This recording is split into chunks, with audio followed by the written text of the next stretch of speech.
Hello, welcome to How to Pitch Your Game at Online Metatopia 2020. Since I've been on this panel more than the other panelists, I guess that elected me to start talking. I'm Kenneth Hite. I'm a professional role-playing game designer and writer. I've been doing this since the late 90s, depending on how you define doing and this. I'm joined by two superb panelists in their own right. And I'm going to begin, I guess, with my confrere, Matt Forbeck. Oh. We'll then take it away, and then we'll close with Alex. We'll close strong with Alex. So, thank you very Matt, much. Tell us why you should be doing this part of the panel instead of me. I get shanghaied into it, so that's usually how it works. My name is Matt Forbeck. I've been doing this since I guess the late '80s, even if you want to count what I was doing in college. And I started out as a professional role-playing game designer. I founded a company with Shane Hensley called Pinnacle Entertainment Group, which did Deadlands, Brave New World, bunches of other stuff, now does Savage Worlds. I worked for Games Workshop in Nottingham. I've done tons of other freelance for people. These days, I mostly work on video games and also tabletop role-playing games, and writing novels and things like that. I write Halo novels, Minecraft novels, good fun stuff. But then Alex should tell us what he's been doing as well. Sure. Thanks. So I'm Alex Cutler. I'm a board game designer. I've been doing it for about 6-7 years. Got games like Expansity and Team 3 and a bunch of other stuff. And most recently, though, I've been on the other side of the table as far as receiving pitches, working for Pandasaurus Games, doing scouting for them and development for some of their upcoming titles. So a little bit of both sides of the bridge there. Pretty cool. All right, traditionally at Metatopia, when we do this, we have an audience full of game designers, and they come up to the microphone and they give us their pitch for their game, which is almost uniformly terrible. And then the panelists break it down and refine it and turn it into a pitch that will hopefully be more effective, and it certainly will be easier for them to deliver once they've got it put together. I don't know how many game designers we have in the audience and how many pitches we have ready. So until we see whatever the digital equivalent of raised hands is, I guess, Alex, you're the one of us who's taking pitches. Why don't you start by telling us what it is you're looking for and what will make you start thinking about prestige television instead of what they're saying?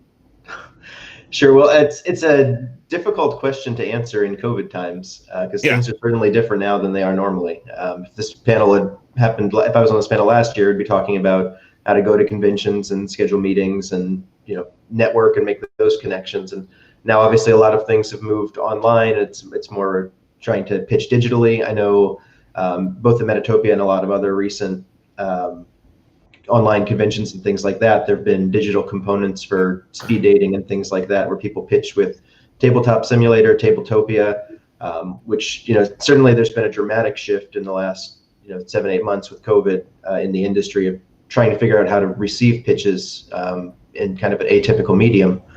A lot of my job.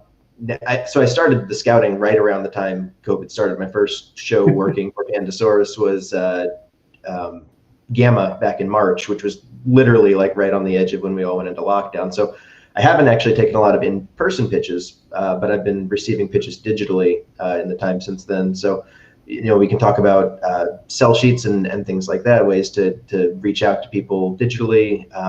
We can talk about Tabletop Simulator. I guess that's less of a relevant thing on the RPG side, but I'm not sure. Is that? Sometimes you can use Tabletop Simulator, but you can use anything. I was working on a game where my co-designer actually did the whole thing up in Roll20, right? And then was able to, he did all the Java programming and did it up so we could just push buttons and make things happen. And literally, it's a role-playing game. You can do it just with a camera like this if you want to. And then you have to point the camera down and say, look, this is how the dice mechanic works, or this is how the character sheet works. Let me share my screen with you. That kind of a thing. But we did do Roll20 in one setting, and then Zoom or some other teleconferencing solution on the other side, so that you can actually talk to people directly and get the reaction while you're doing the actual game part on the other side, right? I think that's useful to be able to have a kind of visual feedback, and if somebody wants to raise a hand or have a question, as opposed to them having to try to type it in while you're doing something else. Yeah, Roll20 is a really fantastic platform. I'd imagine that with the way things are right now, RPGs make the transition a little bit easier, just since there's, it's a little bit more untethered. There's just a lot of board games that just don't work at all in a digital platform. Right. So as a designer, that's one of my struggles is when I'm putting things into something like Tabletop Simulator, if there's a dexterity component or something like that, or fiddly little bits, it's just like, no, that's not going to happen. Yeah, tiddlywinks in Tabletop Simulator seem to be a real pain, right? Yeah, you can flip the table, but that's about it. So. Tabletop Jenga is far less challenging. That's just Tetris, and we've already had that. I guess the sort of to back it up a little bit, before it even gets to that stage, the stage where you're on Tabletop Simulator, or you're on a Zoom call with a publisher, you need to get to the part where you've convinced them to take the call, right? That you've been able to sell it, and whether that's in person at a game convention, we devoutly hope in the future, or in an email, like a pitch email or a cover email, or just in a chat that you've captured their attention for a brief amount of time. They've given you a speed dating brief window to talk. I think that you have to begin. And again, Alex, you'll, as the expert, feel free to shoot my ideas down. But you have to begin with a sense of what is your game that you're trying to pitch. Simply saying, well, once I explain all the rules and my cool new card mechanic, that will sell the game by itself. And that literally, even that if that were true, you don't get there until you can pitch the idea of your game. And that, in my experience, is something closer to 30 seconds than 30 minutes. Where if you've got a whole minute of the guy's attention or the person's attention, then you're doing pretty well in a lot of these circumstances. And so, for example, when I was pitching Knights Black Agents, not to the publisher in this case, but to buyers at a convention, and again, you'll need to be able to do that too in most circumstances. You, the designer, are going to be a ongoing part of the sales and marketing, and certainly a lot of that will be in person once we have conventions again. But you have to be able to have almost a shorthand description of your game that both compares it to something the publisher or buyer already knows and is interested in, and explain why it's new and different. So it has to be both familiar and original, which is the holy grail of all creative pitching. Right. It's a very fine line to walk, isn't it? Of trying to thread that needle of comparing it to something that people can grasp onto and already have a sense of, without trying to sound derivative or you have to really stand apart, but also on the shoulders of. Yeah. So when I pitch Knights Black Agents, it's as Jason Bourne versus Dracula, and then that gets people's attention. And if it's a slightly longer pitch, and I have gauged my interlocutor correctly, I say it's Jason Bourne it's the Bourne trilogy if Treadstone were vampires. And then if they know the Bourne trilogy, that works. If they don't, then I needed to have stuck to Dracula and Jason Bourne. But it's again, it's that sense of familiarity, but it's also but a new different thing. And that's true even if you're selling it's a terrain building game like Settlers of Catan, but it takes place in 0G, so there's a 3D component.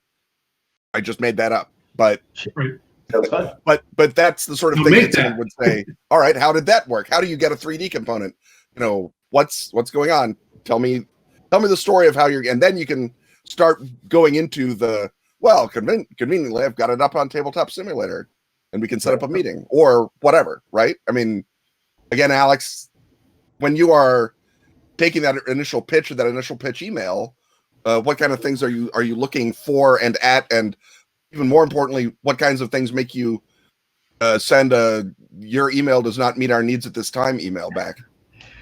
Well, some of it is just like the fundamental nature of what the company's actually looking for. So I'm a contractor. I'm not an employee of Pandasaurus, but I have meetings with ownership, and I know what types of games they're looking for. So that sometimes you could have the greatest game in the world, but if we're not actively looking for a mass market party game, then it's just I'll hang on to your sell sheet. I'll hang on to your email if our needs change, but there's not a lot we can do. And as a designer pitching to a publisher, that happens, it's one of those things where you just have to get really used to, and it's difficult, and I know it's difficult, but really internalizing that no's are okay.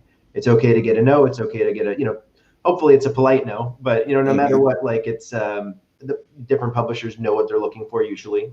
They'll have a gut reaction to what you're showing them, and if you get that feedback like, hey, it's not what we're looking for at this time, that's okay, and then it just might not be a good fit. So Pandasaurus, we're looking for midweight Euros, games that can be played by a family but aren't necessarily traditional family games. And then we've got a foothold into stores like Target, so we look for things that are maybe a little bit more mass, although we aren't actively looking, like I mentioned, we aren't actively looking for party games. So that's the first threshold to cross over, right? You send an email to a publisher, here's what I've got. Hopefully you've looked through their catalog and you know what other types of games they produce. Some publishers will say directly on their website, hey, here's what we're looking for right now, which is great. If you're pitching to a big box heavy miniatures Kickstarter company and you've got a 10-minute card game, maybe you don't even waste the time sending the email. So yeah, like for instance, I have a company that's a publisher, and they just send me a list that says, this is the kind of stuff we're looking for right now in this quarter, this half, right? And if you want to pitch us for this, also these are games we have licenses for or think we can get licenses for. So then you can actually mold your stuff for that. But I think Ken's right. What you do is you go to their website, you figure out whether or not they have submission guidelines. If they have them, you follow them to the letter. Steve Jackson Games used to be famous for putting something saying like, put the letter 13 or the number 13 in your upper right-hand corner, and it was buried on like page 4 of their submission guidelines. So that way they would know immediately if you bothered to read the guidelines.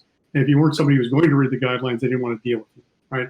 Because it was obviously you weren't somebody who was able to follow instructions. As a game designer, that's kind of bad, right? So.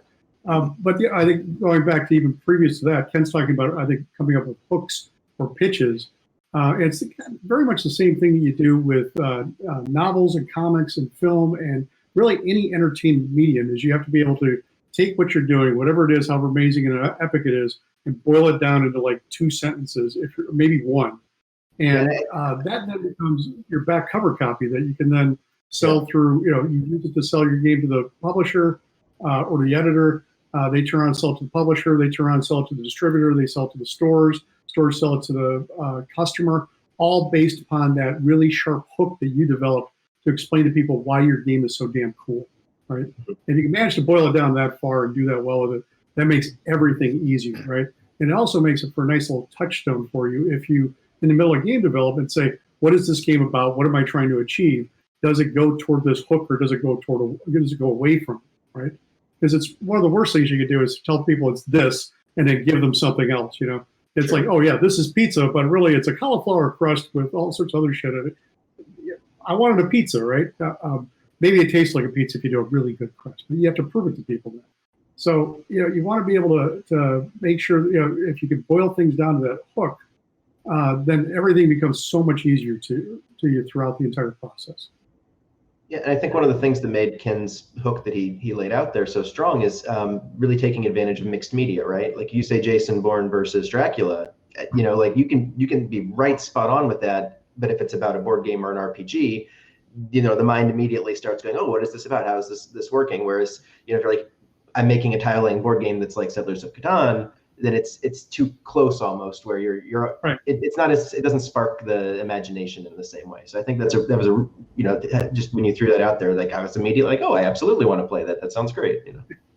Exactly. Well, that's why we're on the panel, Alex. Sure.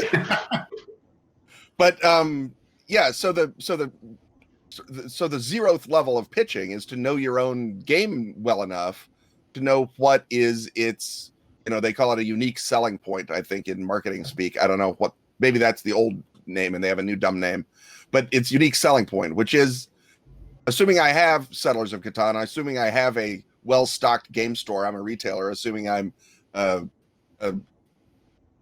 long-time RPG player, whatever it is, why am I playing your thing instead of this other thing that I already like, right? In RPGs, obviously, it's like, it used to be that the doomed pitch was always, it's Dungeons and Dragons, but with a better skill system.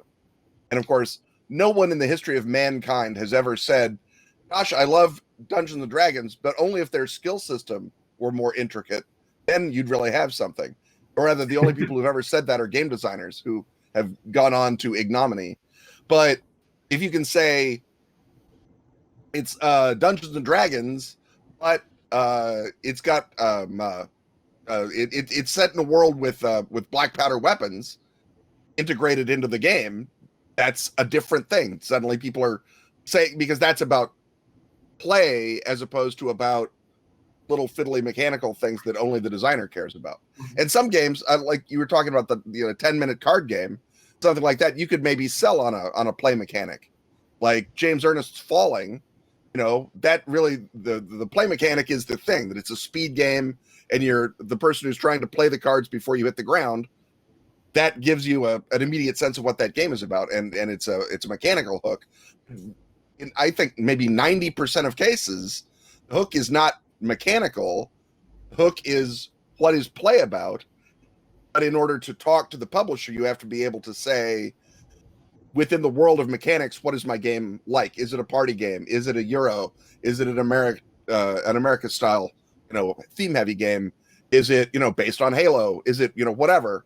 And then you can drill down. So sort of the ideal pitch, the pitch would be, it's X type of game, X subtype. So in board games, it's, a party game that is like game Y, that's like apples to apples, but it's about submarines. And then people are like, how do you do that?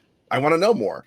And exactly, all three of those have to be present, or at least you have to know all three of those if you're going to pitch to the publisher. You have to be able to pitch into the category. Then you have to be able to say, here's what it is like. Here's the basic sort of audience, sort of universe it takes place in. And then, why am I playing your game? If you're telling me it's like apples to apples, why aren't I already playing apples to apples, which is great and we love? And that's the sort of the twist, the left turn that you need. And I think any successful pitch, it has to give me a reason. I love D&D. I love Call of Cthulhu. I love, whatever the game is. Why aren't I playing that instead of your game? And that's when you have to hit them with the difference. It's vampire, but you're hunting the vampires. That's different. It's Call of Cthulhu, but in space or whatever, right?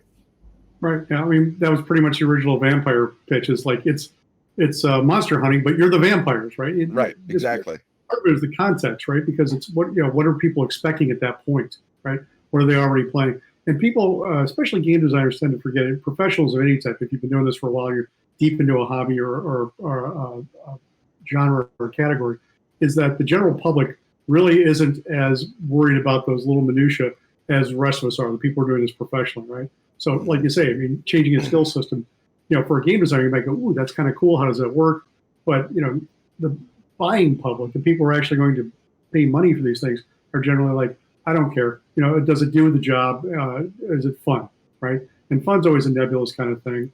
If you're selling something based on just a mechanic, you have to show them why the mechanic is fun, right? I actually have a long rant I do for a whole nother panel at a different convention about how, story is, you can have mechanics. Mechanics are very important if they're really innovative, right? And an innovative mechanic can carry an entire game by itself. But once that you've used that mechanic in one game, after that, it's about the metaphor and the theme and why am I doing this, right? And how can you how can you dovetail the mechanics and the theme so that they feel like they're actually one piece and they were created that way, even though obviously when you do this stuff, a lot as a creator, you're making the stuff up out of different disparate areas. And it's a real challenge. And then to be able to do that and make it seem seamless and then boil it down so you can pitch it to a publisher is really tough, right? And what did you say? A lot of times you get people show up at these conventions and say, I've got this pitch, and it's terrible, right? Because they're thinking as a designer as opposed to a buyer.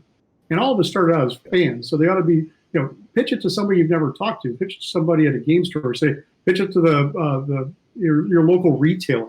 Would you buy a game like this, right? And if they say, why the hell would I buy a game like that? You've got something wrong. It may not be anything wrong with your game, but it could very well be something wrong with your pitch. And if you don't have a decent enough pitch, nobody's ever going to see your game anyway. Mm-hmm. Yeah, on the we're going to rant here, guys. I don't know. On the board game side of things, the mechanical hook is almost as important, if not more important, than the thematic hook. A lot of times, board game companies, the theme is almost ancillary. it's, if you've got a great theme, that's fantastic. But I imagine it's much more baked into the DNA on the RPG side. So if you pitch, Jason Bourne versus Dracula, and they want to change it to James Bond versus Twilight, that you're like, okay, well, please don't do that. That's not what that's not what I designed. Whereas both as a designer and it's like something like Settlers of Catan. You don't say, I'm going to lay tiles to form a random map and then trade individual goods or trade individual numbers with each other, right? As a mechanic, you don't describe it like that. You say, we are settlers going out to take over an entire nation and compete with each other for land. So the metaphor, when you're telling people what you do in the game, you don't generally describe the mechanics first. That comes after you tell them what you're going to be doing in the game, right? From my point of view, obviously you're the publisher liaison. So. I think that's fair. I think it also depends on the weight of the game. So you're talking about James Ernest falling, right? And that's the mechanic is the hook, right? The theme is whatever, and it's. It's a strong theme. You're falling to your death, but right, still. Exactly. To me, it's like, okay, you're falling, and you got to do all this stuff before you die. And then the mechanics after that are like, okay, how do I do that? How does that happen? Well, the theme at that point when the game is light enough, the theme is the mechanical. Like one of my games, Team 3, is you're the three monkeys, right? The see no evil, hear no evil, speak no evil, and it's a building game where one of you can see the card, and then you're trying to use hand gestures to a monkey who can talk. Third one who is blindfolded, who's then trying to build it just based on the verbal description. So it's all about the communication between the two. But when you pitch it, you're pitching it as this easy to latch on to framework that people have heard of, the three monkeys. But then mechanically, you can describe it in a sentence, and it's, you can get it really fast because it's a lighter game. So the theme only exists in so much as the art in the rule book, but it's really about the mechanic as the core driving force. Although in this case, when you designed the game, you didn't begin with, here's an interesting idea. What if only one player could see the card? You began with the notion of it's the three monkeys, but gamified. That's true. It's done a lot of times. I guess that's an interesting question, and I'd be curious to hear what you two think in your own design process is how, when you have something really good that you're really confident in, how early in that process do you figure out what the hook is? Does it come right away at the beginning and it's what inspires the design, or does it come later on? For me, I start with a hook, right? Yeah, I think in RPGs, because it is so story-centric, you almost have to begin with that, that core activity or that core hook. Knights Black Agents began literally with me standing on a train platform in Chicago thinking this would be a good place to hunt a vampire, right? And then thinking, well, who hunts vampires? If we had vampires, who would hunt them? Jason Bourne would hunt them. And then that was it. That was 30 seconds standing on that train platform thinking this is where you would have a vampire hunt. And that was the hook. And then the rest was making sure that, as Matt said, a touchstone, keeping that central concept, Jason Bourne hunting vampires, so that everything in the game sort of fed into that or visibly played off of that. And so, yeah, you could do James Bond hunting Twilight if you were, a cruel and hateful person. But the core game is Jason Bourne versus Dracula. How do you then change who you are? Now you work for an agency. You're not a lone wolf. How do you change the vampires? They're sparkling reptilian creepers as opposed to, European lineage of monsters, right? So it's, but the central activity is still, you're a spy, you're hunting a vampire. Right, but those two games you described sound entirely different. They play entirely different because of that, right? They may even have the same mechanics, but they feel very different because of what you're wrapping around. The difference between Apples to Apples and Cards Against Humanity, for instance, mechanically is zero, right? Yeah. But they're very different play experiences as far as and in affect as well. Like just everything about the games, does something, points the experience in a different pattern. Do we want to talk about sell sheets? Because I think that's sort of a mysterious area for a lot of people. I know it certainly is to me. I recently wrote like 3 sell sheets to pitch games to a company, and I was it was a little, because it's sort of the ugly spot, not the sweet spot, between actually writing a game and coming up with my 2-sentence pitch. So one of the games that I pitched was called Venator, which is about monster hunters in ancient Rome, right? The Venator is Latin for hunter. You go out and you're hunting monsters for the gladiatorial games. And that pitch is easy. And then writing it easy is not the word, but I would understand how to do it. But you take that concept and sort of like Matt was saying, write the back cover of the game before you have the game. That's a little tough. And you again, a sell sheet for the 101 is it's a single sheet and it describes what your game is and why anyone would buy it. And if you think of it as the back cover of the book or the back cover of the box, back of the box, part where you lay out, you have a little bit of evocative text, you have some bullet point, what makes this game great, and then you can target your sell sheet towards the publisher in a way, if it's a sell sheet for the publisher, and then rethink it when it becomes the customer focused sell sheet. Sure. And on the board game side, you'll probably want to have some kind of imagery as well. Right. Obviously it's different on the RPGs. Yeah, but for with me, it was just, clip art of Romans fighting things, which for board games, presumably if you're at the point where you're making a sell sheet, you've already got your prototype that you've tested a bit and have some, it doesn't have, obviously it shouldn't even have final art at the point at which you're making a sell sheet because you're pitching it to a publisher to do that for you. If we're talking about trying to get published as opposed to self-publishing. But you should have like a glamour shot of your game on the table, your prototype laid out so you can see the components at a glance, maybe like sit up halfway through a game or something like that, where you could just look at it as a publisher and say, okay, that's what it's going to look like on the table. I can see that it's got 2 decks of cards and a central board and, $10 of plastic or something. So I know that I can fit that into the MSRP that I want to put it in. Right. And actually, one of the things a lot of designers forget about is having to actually sell them and cost them out, right? A lot of times you're like, I'm going to make a game, and we don't, but you have no idea what components cost. You have no idea what this is going to be a great game, but it's going to cost us $50 to manufacture, but we can only sell it for $60. What the hell's the point, right? And they don't understand the 3-tier structure and all that. And it gets nuts. And that's one of the really tough things about designing on the hobby side is I've played a lot of games that are really good and they're just not producible. And it's just one of those tough things because someone, maybe they've been working on this for a year or two and they've got this massive prototype and you look at it as from a publisher goggles perspective and you're just, I can't produce this game for under $80 and it's a $50 game and that unfortunately that matters. It doesn't matter how good the game is if it doesn't fit into kind of like a price point that is reasonable. And, different publishers have different levels of ability to bite that sort of thing off. Like someone like a Hasbro can, maybe produce a game like a plastic heavy game for cheap enough because they're producing in such volume. But if you're, pitching to someone who's going to make 1,000, 2,000 units of something, it really needs to be able to fit right into a certain slot. Right. Yeah, I think designers can figure that kind of stuff out by looking at what else is out there, right? If you've never seen this before, often there's a reason for that, right? And maybe you have a great idea, maybe you've got something that can break genres and sell billions of dollars worth. But if you look at that and say, why hasn't anybody ever done that before? That should be one of your first questions you want to solve, right?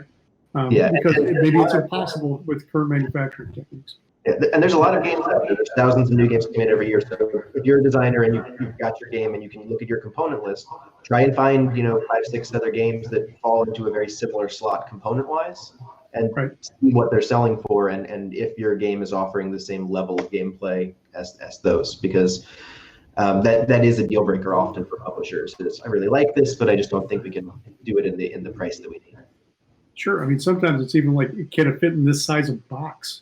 Right? That kind of thing. I mean, I remember seeing a game that was on a big rollout map, and you're like, that's great, except it has to be a rollout map because of the way it works. How do you package that? And where are you going to put it on a store shelf and all that kind of stuff? Right? Yeah, if your game requires, 500 cards, that's a whole different, prospect than if it requires 100 cards or 50 cards, right? That those, I mean, it's more than 5 times the problem to package and sell a 500 card game than it is a 100 card game. Right. And printing cards is cheap, but then generating artwork for those, if you have to do that for those 500 cards, is crazy. But on the other hand, that's how they did Magic the Gathering. I mean, that was, Peter managed to pull it all off because he figured out how to do it. But Magic was, like you said, it was a once in a generation category breaker. It was, yeah. And he was literally giving away shares of the company for artwork at that point, right? And didn't Richard Garfield, he'd pitched that to a bunch of other game companies, and Peter was just, the guy who kind of didn't know enough about the industry to take them on. Right. Exactly. Didn't think, well, that's crazy. Yeah. That's what they say the path to success are, right? Is you can either be first or you can be best. So if you can't be best, be first. And then right. And just as a piece of advice, if you're not Richard Garfield, this is not a viable pitching model. Yeah, exactly. That's right. Once in a generation at least. Wow. So what else, guys? Do we know if there's any comments in the stream yet that we can respond to? Yes, actually there are.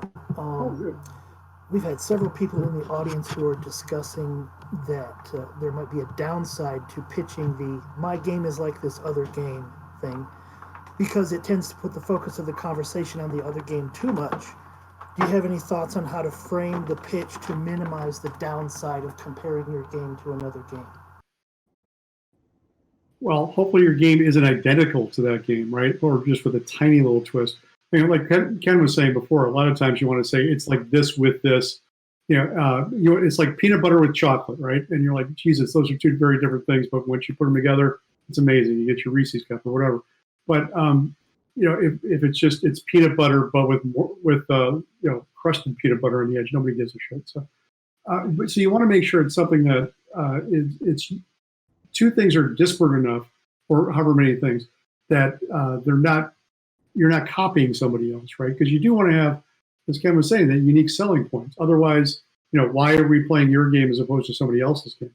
Yeah. But if you don't have that point of familiarity, it also makes it a very hard sell. Somebody goes, I don't even know if that sounds interesting because I've never heard of either one of those things. Yeah. And it's not just, if you're saying my game is like Settlers of Catan, good if they're thinking about Settlers of Catan. Now they're paying attention to you. If you just walked in and said, my game is a territory exploring tile builder with a strong trade mechanic, you've just said it's like Settlers of Catan, but you've taken 5 times the words to say it and you've bored the person silly on the other end of the conversation.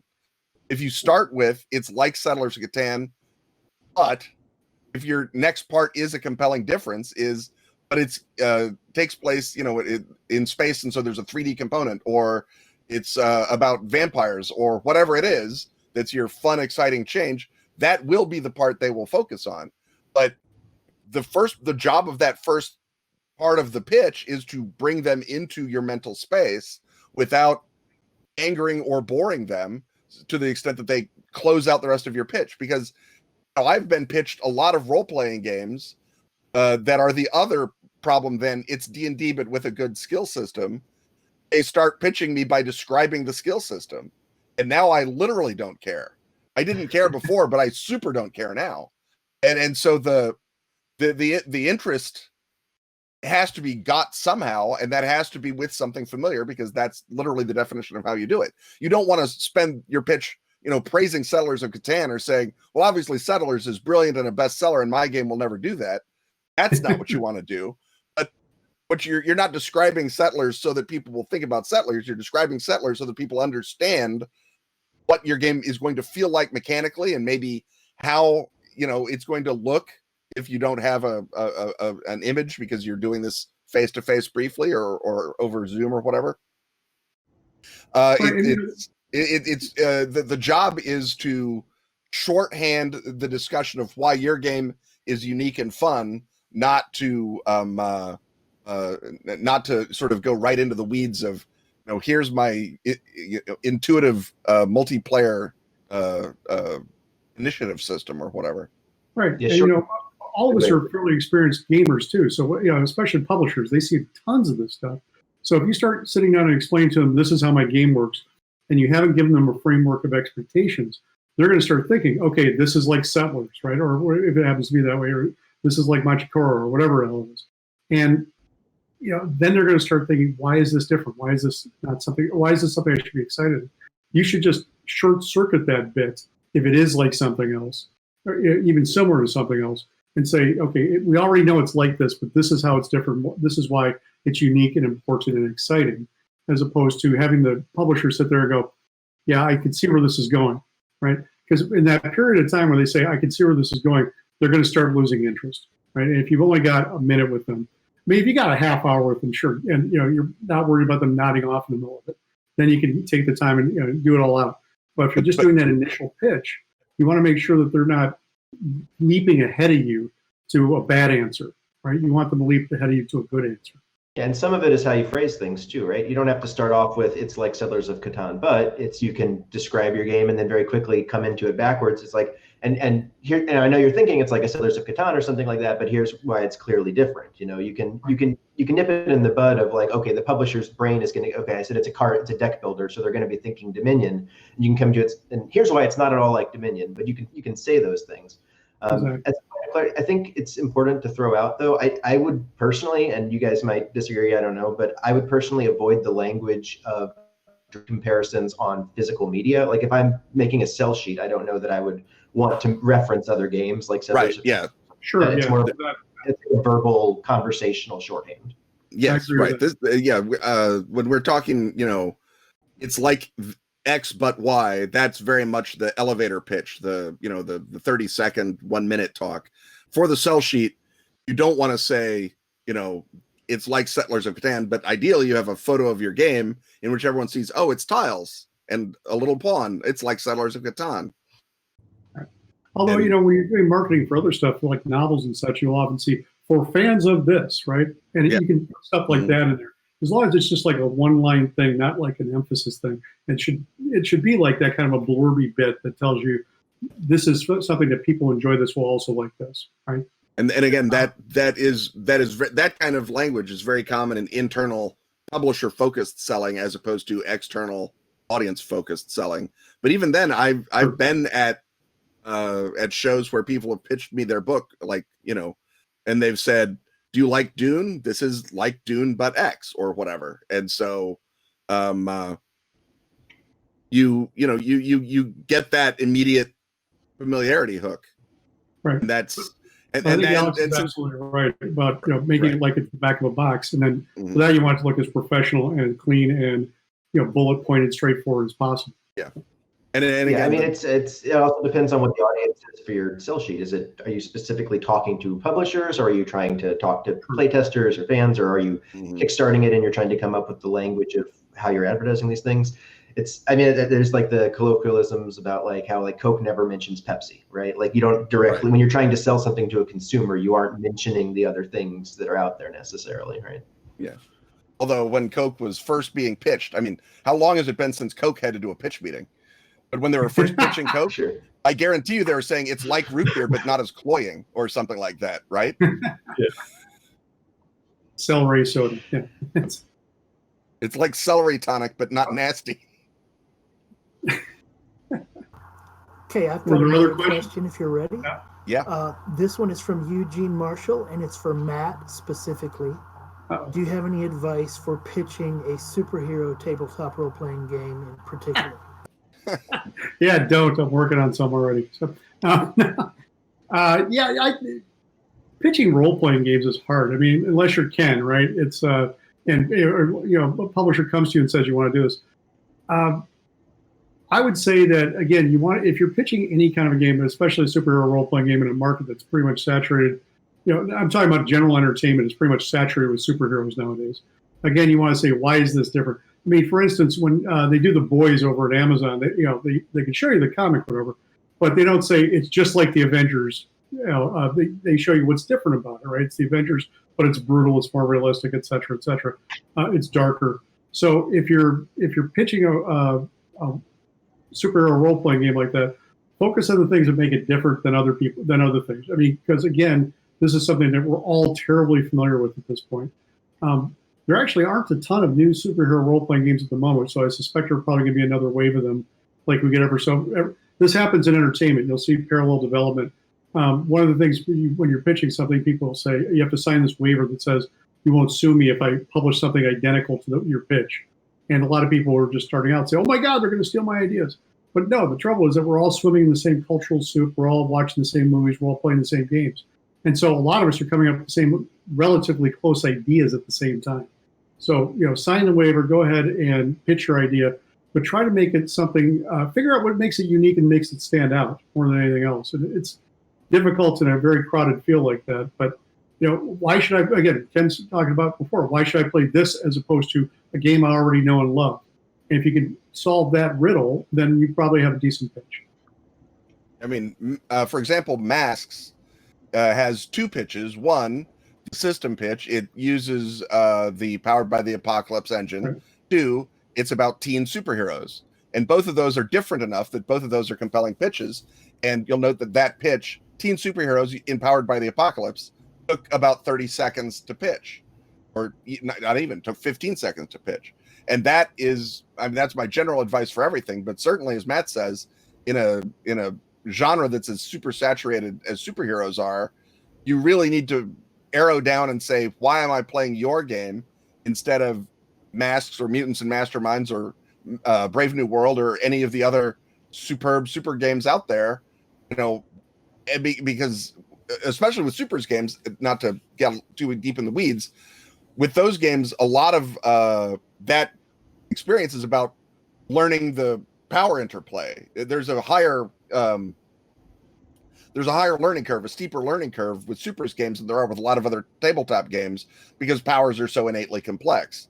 And so your pitch really has to be geared towards ease, familiarity, and then the thing that I'm using your game for instead of, icons. Right. And a lot of times in the game, it's like, what are you there to do, right? So superheroes is really a genre. It's not something you're doing. It's a flavor of what you're doing, right? So what are you going to do in this game? Are you going to save the world? Are you fighting on the streets? Are you combating a authoritarian government? What are you doing in this game? And that's the kind of cross flavor, I think, that will actually help distinguish your game from other games and your setting from other settings, right?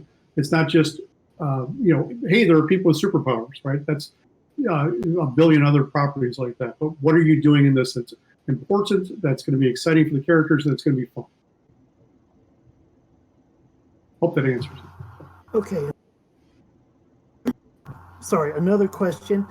How do you suppose, how do you think that role-playing game publishers would respond if your pitch contained, like if you approach them and you have already got a quick start document, art, and like something to actually show them and like play testing data and that kind of stuff? That's the thing that happens after the pitch. The pitch is how you get them interested enough to look at your playtesting data, your quick start, and the rest of it. And so the pitch is still king. It's still the thing that happens before the thing. It's like, what you're asking is advice for a happy marriage, and we haven't had our first date yet. So what you need is not to say the pickup line, but you need the pickup line for your game before they're going to take a handful of documents or a half hour to go through your data. What they need is, why am I spending this half hour doing this instead of literally anything else? And that's the key pitch. So if you have all of those things and they're professional looking and they're good, if you've shown evidence that you're, a capable human being in the 21st century media environment, those are all great things to have, right? That will put you way ahead of me, who sort of ambles in with sort of a half-baked notion about Dracula. But you have to begin with the reason they're looking at your amazing, smooth, professional, data-centric pitch, as opposed to my story about a train platform. Because I came in with Jason Bourne versus Dracula, and that made the guy pay attention. So that's the key, is you have to have that opener, literally the 15 to 30 seconds, minute tops of, why am I paying attention to you instead of my phone? Right. I would say also, if you're doing prototypes of any kind, whether it's board games or role-playing games or anything like that, or when you're actually hoping to get published by somebody else as opposed to self-publishing, don't go buy a lot of art, okay? A lot of times a publisher is going to want to redo the art anyway. They have their own style. They have their own artists they want to use, whatever. Don't spend a lot of money on doing art. If you want to buy one piece, great. But honestly, a lot of the time you can just use clip art that shows what you're trying to do. As long as you're not trying to publish it, you can say, I do not own this art, representational only on it, whatever, just to show people what it should be like, so they can go out and publish. When they actually want to publish it, they can commission original stuff for you. But there's really no point in spending thousands of dollars. I've seen people do this on artwork that may never see the light of day, right? Especially since you could just use Google, whatever the hell you want, put in there as clip art, and say this is good enough for now, and not spend billions of dollars trying to get this stuff, or thousands of dollars trying to get it done. If you've got billions of dollars, you probably can publish your game yourself. Yeah, or hire somebody, like any of us, to actually do the game for you. I mean, if you do have billions of dollars, you can absolutely hire me to do it. There you go. And I'll subcontract Matt, so it'll get done on time. The whole system will work perfectly. Okay, so are there differences in approach to, like, if you're pitching supplements or adventures to an already existing game property? How does that work? I mean, for role-playing games, it's hard to pitch a supplement for something that already exists because a publisher probably already has a line of things they're interested in doing. Often when you're talking about doing freelancing for a publisher like that, you're going and saying, what are you interested in doing? I would be happy to write anything in this line. I specialize in these areas, so if you have something along that, I would actually be really suited for that, right? But, saying, hey, you've got Dungeons and Dragons, I'd like to do a book on clerics. Well, they probably already had that idea, right? Or it's not going to be terribly exciting to them. If you're talking about doing stuff for existing board games and such, again, publishers often have these ideas, but it doesn't hurt if it's your favorite game in the world to say, look, I've got this great idea for an expansion. Maybe you guys haven't thought of this yet. I would like to be the designer for this. Alex could probably speak to that a little bit more clearly. Yeah, I mean, on the board game side, like you were saying for RPGs, like oftentimes publishers will have already thought through these things, or they'll have an existing contract with the original designer for future expansions and things of that nature. I mean, it depends sort of on what level of game and what company we're talking about, but there's no harm in asking, certainly. I mean, that's the first step, right? I'd imagine for RPGs as well, is if you're having a conversation with someone, it's, are you looking to and or able to look for outside contributions to this IP or this world that you have? And maybe the answer is no, maybe it's yes if it's the perfect thing, right? And and once you've got your foot in the door, if there's an avenue for something more, then you can have that conversation. And I think that I think the key to pitching an existing property or an existing game is you have to know that game's line super well. It's not just me and my buddies have played this game for 2 years and we love it. If you go in and you pitch and you say, I want to do the cleric book, and they say, you mean like the cleric book that we've announced on our website? And then you look like an idiot. Or worse yet, you mean the cleric book we published a year ago? And you look like a really big idiot.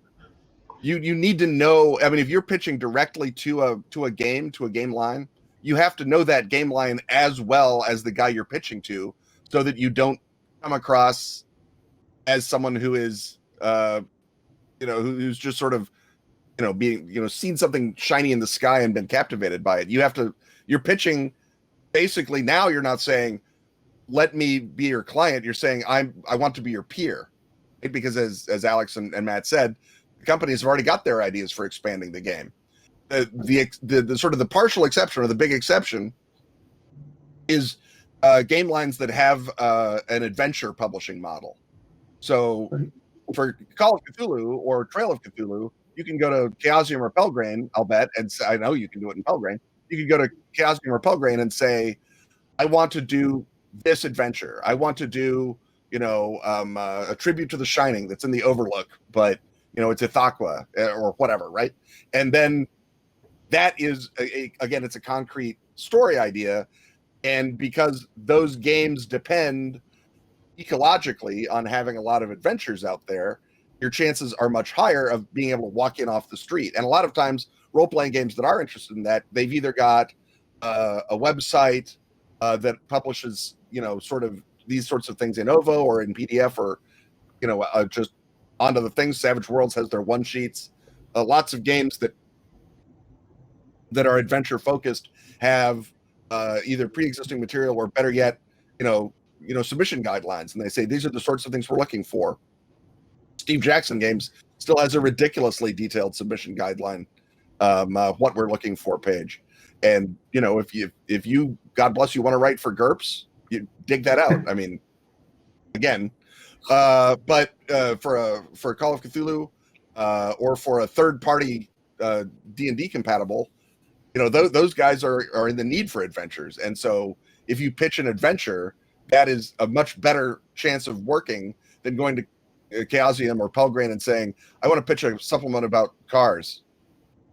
And they will either have a supplement about cars, or they will say, no, we're not doing that. It won't sell. We've already decided that internally. But, we're always publishing adventures. So pitch us an adventure about cars and see how that goes.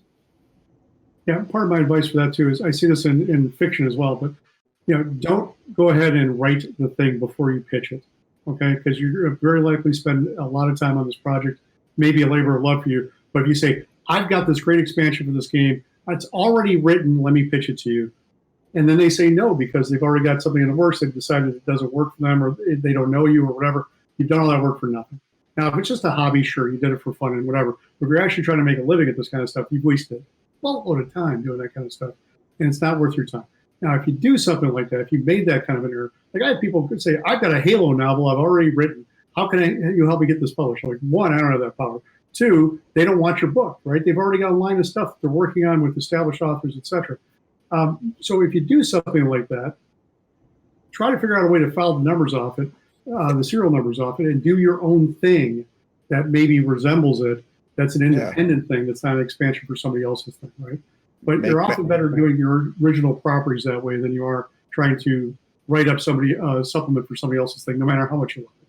Maybe Master Chief could be a sparkly vampire of some kind. Exactly, you never know, right? Yeah. All right, we've got about 8 Speaking of which, I mean, left. Sparkly Do you want Vampire to started out as fan do fiction, right? Wrap up or final thoughts? He said, final thoughts. Anybody got final thoughts? I was speaking. Alex, as the grown-up in the room, surely you must have final thoughts.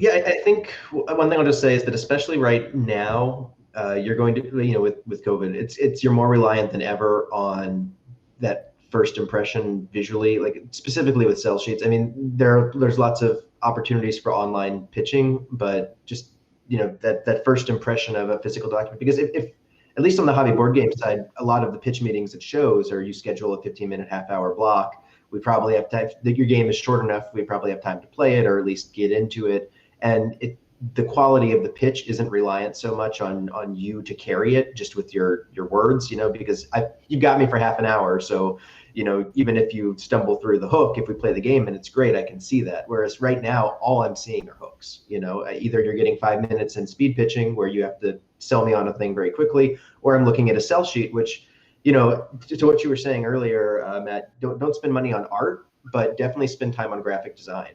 Definitely. That's for the hobby board game side. Graphic design is the equivalent of well-written rules in the RPG side. Like the game doesn't work without good graphic design, so it doesn't need to have good art, but it needs to be playable. It needs to be functional. I can't be confused by the iconography and the things. Right there, your sell sheet should be. Take the time to look at others. There's lots of resources out there, like the Pitch Project and things like that have been going recently, where they have examples of good sell sheets. Take a look at those, see what other people are doing. You can Google it and get hundreds of results of like what does a good sell sheet look like for board games. Lots of spacing and graphic design, and just so you're not looking at a muddled mess. Because it's human. And as much as we'd all like for the quality of our designs to carry them, ultimately the people looking at your games are human too. So if I look at your sell sheet, it doesn't matter if it's the greatest game in the world. If the sell sheet looks like it was put together by a sixth grader, the night before it was due, there's some level of quality that you need to get right. And you can treat it like you can treat your sell sheet like a game, and then you show it to other people. You pitch it. You find people that aren't your friends and aren't directly invested in you to say like, hey, what do you think of this sell sheet? Does this sell sheet make you want to know more about this product? And incorporate that feedback, because at the end of the day, right now especially, that's all I know about your game is that initial quick pitch, that initial hook. No, I agree. I think you want to be as professional as possible. You want to show people that you're easy to work with, that you're going to be a fun person to work with, and that you take the stuff seriously, right? I mean, the company you're asking to, if you're pitching a game to somebody, you're asking them to put a lot of money and effort into that product.